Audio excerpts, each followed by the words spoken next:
So our last, for this episode of the Bourbon Barrel, call it episode 2 or 4 or 5. Episode 2. 5, yeah, okay, or whatever, yeah. I try to think, because, you know, it's only it's the second not my time strength. we've done this. Anyway. So we're going to try something that was hard to get, and the only reason I got a bottle was because Rox here was able to inform me that they had a bottle at our local liquor store. bourbon place. Yep. One of them. One of them, yes. So I ran down there like a madman. Yep. Asked for it and got it. So and the lady literally told me they had one left. She was like, "We have one left. It's not on the shelf. It's out back, and nobody has asked me. And if nobody asked me, it's still gonna be there." So I texted him before I was even out of the store. And I asked. Yeah, and he asked, and he got it. So, and you know what else I would love? I'd love to point out, and I think this is a great thing about bourbon or whiskey or maybe more spirits too. I'm just not into those. Is the fact that it's a hard thing to come by. Okay, at least it's a hard thing to come by in New York. That's not even on camera. No. But we still bought it for, I guess, MSRP or whatever. We got it for $45 each. Yeah. For that, and it's nice that there's something you like that is hard to find. But when you do, a place you go to, I don't know what the laws are, so I don't know. Maybe they can't only this, that, or the other. But on the secondary market, if you just Google E H Taylor, you're not going to find something for less than $100. Nothing online is going to come up less than $100 when it first pops up. You might be able to dig through, but this, again, it's cool that it's that way. You know what I mean? It feels like the hard to find stuff always is $100, $200, $300. You know, you can't. And Blanton's is the same way. If Blanton's ever comes available and we're both on lists to get a bottle, the same with liquor store I went to get this, we went to get these. Yeah, you can just pour me soft. That's fine. That's good. If we're gonna keep it going, you know, it's just nice that they don't jack it up. I guess that's what I'm saying. If they are allowed to jack it up, it's nice that they don't. Yeah. So, honestly, I've never had E H Taylor. No, nor have I. And no. so, but just the smell from the bottle. I mean, it was really like smooth in that smell. What is this bottle in bond? Is this 100? Bottle and bond. So it's at least 100 proof. It's 100 proof right there. E H Taylor was another one of those right around the same time as like Colonel Blanton, and E H Taylor, if I'm not mistaken, from the things I've seen, was one of the main guys that was part of that 1897 congressional law that got passed Bottled about an old-fashioned copper distillery. So copper distilled. That's cool. Something that I didn't think about it ever until when we got these bottles was that I gotta think about this. Maternal great-grandparents, their last names were Taylor. It's a very common last name, don't misunderstand. But then there's that little part of you that's like, I wonder if there's money sitting somewhere waiting for me because he was my great-great-great-great-great uncle guy person. Anyway, cool. I think that's kind of neat. It's pretty neat. It is neat. Yeah. It's not rocks, but it's kind of neat. I'm drinking it neat, So, but I'm gonna add a cube after. I'm gonna. Yeah, absolutely. Let's cheers to E H Taylor. Rest in peace.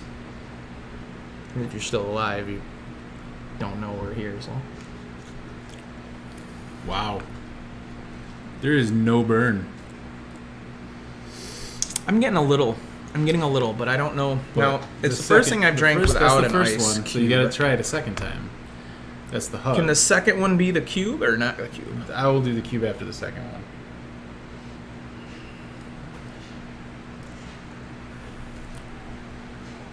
Okay, yeah, a little burn in the back, but A little. it's real smooth. It's very mild for 100 proof. Yeah, like I wouldn't, if you asked me what proof that was, I wouldn't say. Another thing we've discussed but never initiated yet, and we obviously aren't going to on this specific episode. We're on our third. We kind of got this thing where we're doing 3 per episode, give it 5 or 10 minutes to chat about it. And I like it. I think it works great. Is the blind thing. Mm-hmm. Like, I feel like some of the other podcasts, when they do that, keep maintain, keep, or establish a honest rating or grading of what they're drinking in a way because they just don't know. You know what I mean? Like, you and I, we were just talking about it. We have a bottle of Town Branch here. He has an open bottle. I have a bottle that's unopened. We were just talking about one of these episodes coming up. We'll taste them both, and maybe we can do it blind. It'll look exactly the same in the glass. and we can, and then find out which one we prefer. And it gives that authenticity of your, your feel. Like if we would have lined these up together, okay, now the White Dog excluded because you'd know by glancing at it, okay?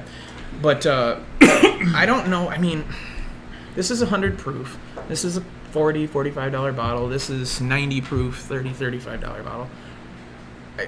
Honestly, that was rougher for being less a lighter proof. I thought that was much more rough than. And this is my first ever sip of E H Taylor. It's tasty. It's good. It's borderline great. I didn't even say a great about that when you said 3.0. I don't know where I place this right now. I would like to taste this next to the Wild Turkey 101, which is still my favorite 100. They call it 101 because they want to be different. Like, some places do 100 and 101. Still haven't tried the Maker's Mark 101. I love the Evan Williams 101, and the Turkey 101 is my favorite. I was gonna play a game with Neat, but I'm the one who messed up the idea of the game. So I'm not good at keeping secrets. When somebody gets a gift, I'm like, that's not your football under that tree, even though it's wrapped up. But I was gonna play a game with him because he got a book for me earlier this week. He got a book for me that I couldn't go get when I wanted to get it when it came out, and I made sure he knew about the H. Taylor and came down there. It's a team effort, man. We do things best we can. I was going to do a thing where I said, do you want me to give you the $50? Because I bought a bottle of bourbon that was a little over $50. So, you could have the bottle that you don't know what it is in a bag. So what's inside bag number one? What's in the box? What's in the box? What's inside sack number one? And he chose this time the money because he has spent a lot on bourbon. I bought 3 different bottles of bourbon this last week, so I think that's a great decision. I'm just saying. So did you try it with ice? Mm-mm. You want some more for ice? I got ice. Are you gonna? Have you taken the second sip? Are you second sipping? With ice? You put ice in that and it's already melted? Or my glasses aren't on, so. Yeah, the ice is in there. I could try it with ice and just another drip drop kind of thing, because I don't want to get too hammered and drive home, because that's very irresponsible. That's right. I actually have my son on, he's on retainer, if you will. He's 20, and I told him, look, if I text you to come get me, you got to come get me. He's like, all right, so. Drink responsibly. Yeah, he's a good kid. So, anyway. Yeah, I don't know. I mean. So, before we let you do that, I do just want to ask the audience if they will hit that like button and subscribe. Please subscribe. It actually does help us out. So. My kids are starving. Can you just do something? Yeah. None of that's true. But please subscribe. We enjoy doing this. This is one of my most favorite fun things I've done in a long time. I have children and I have, responsibilities, and this is fun. It's just fun. We're always happy to do shout outs and things like that. So if you have here you go. Something you want to. My friend Matt and Stephanie are getting married this coming Saturday. Sorry, I just met him this year, but he's a very nice guy. He's getting married this Saturday. Cheers to you, Matt and Stephanie. Many love, wishes, happiness, all that. So when you get married, just realize that she's always right, and you'll be a happy guy. So, Happy wife, happy life. It's very true. Happy dick, happy. Whoa. Anyway. This is going off the rails quick. Oh, yeah. Yeah. This is... You old sailor, you. You motorboating son of a bitch. Movie file. I hate you.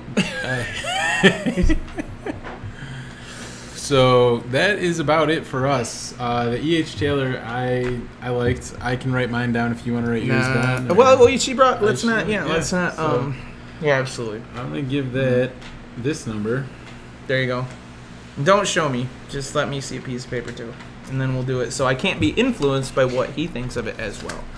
5.0 being the pristine, the best of the best of the best, and 0.0 being this and that. I'll write down. Well, I don't have to write down. This first one was Woodenville. I mean,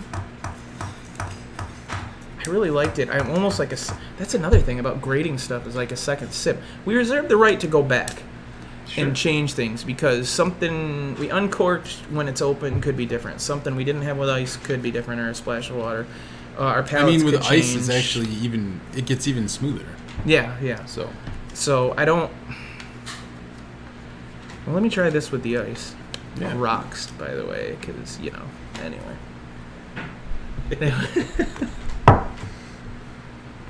Anyway.